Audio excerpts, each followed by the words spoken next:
music, don't you? Can you work it? Let me work it. Hi everyone. As you can tell, I'm going to be a little bit more silly about that. I know, right? That was great. That's for me. Hello everyone, my name is Kyiana Williams, and I'm the CEO and founder of Ears. That's what that says.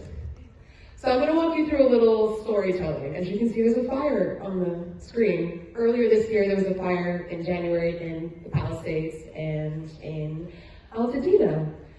And Altadena is where my grandparents lived. They were both at home when the fires broke out, as many elderly people were. My grandmother doesn't know how to drive, and as you can see, my grandmother can't walk without assistance. They were not able to leave at the time. This is not a sad story. I'm not going to make you cry. The city and the county in LA had a program where they partnered with Uber to evacuate elderly from their homes. The problem with this program was it was on Instagram. And as you may have guessed, my lovely grandmother, she doesn't Instagram. So this didn't occur to her that this was a real program that she could utilize. Honestly, why would the county put important information on Instagram? How is somebody supposed to verify that that's real information? If only there was some sort of program, some sort of software where we reach out to everybody en masse, like 311 or 211 or 911 or something like that. In LA, it's called My 311.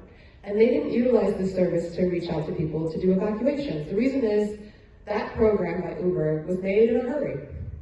It was made within a few hours. And putting it on this software, that software can't take that. It can't take the load. It can't take the communication it needs to get out to the masses. In addition to that, it doesn't speak multiple languages. I didn't tell you this, but my grandparents are from Ghana, and their first language is not English. And that's where Ears comes in. Ears is a multilingual chatbot that can do accurate information for the government with complex conversations. So when you have an evacuation need, when you have information you need to chat with the government about, that all comes from Ears. This demonstration here on the screen, which is much bigger than what I'm looking at, is an interaction with Ears, talking to someone in Spanish, identifying that they speak partial English, responds in Spanish, and we're able to continue the conversation from there. This person is seeking shelter. My grandparents did survive the fire. They were able to evacuate in a timely manner. You know, happy story, we got full circle. Some people want to clap at that. I appreciate you. I am also happy that they're alive, but their house burned down. I know, look at that shot. I want to do a before and after. In the corner there, it's what it used to look like, a little cottage, and then it looks like nothing. They lived there for about 30 years, and their mortgage was almost paid for. How devastating. And this is where Ears thrives. Ears is not only for when you have a need to evacuate. This is now where we need to rebuild, put in new infrastructure. We need to tell people when the electricity will be back on, when the fire debris and all of the poison is off the land. How do we know that? Well, Ears will communicate that to you. Any programs that are in your area where there's shelters, where they're giving out food, or they're giving out clothes, Ears communicates that. The government's too busy trying to build in the area to communicate to you that this is all ready. Ears does that for them. So while there's 17 people working on building up the community, Ears handles the hundreds of thousands of people who need that information. Right now we're in 5 states on the East Coast.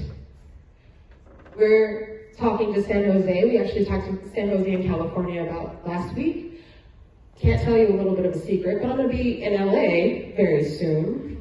Can't tell you why, but you'll see me soon. And we're talking to the California Office of Emergency Services, as they were the ones who were communicating when to evacuate, what procedures they needed you to do when you needed to move to another shelter, or how to do your FEMA applications. So they also thought they needed to have better communication.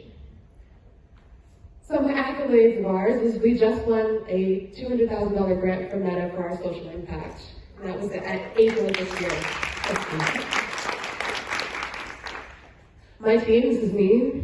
My face is very young. My co-founder, James Timberlake Jr., my fractional CFO, Patrick, Ananya, Kim, Sherelle, we've been working on this for about 4 years. It doesn't take this an overnight experience. It's every day we work out, we go out to people, we ask them what they want to use, how does it interact with you, It's been a journey with all of them, and I'm so glad that they've been here the whole time. Don't get teary-eyed, girl.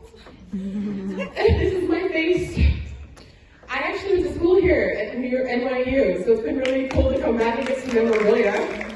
I've been in Women in AI for about 5 years, doing 5 years of research and technology. And I'm a second-time founder. My first company is actually in entertainment and doing it ethically, making sure that people in entertainment can have access to the information they need to be successful. So I can see different kind of content, because who wants to watch the same Hallmark movie again and again? I mean, I do, but some people like differences. And that's ears, and that was me. Thank you all for being here.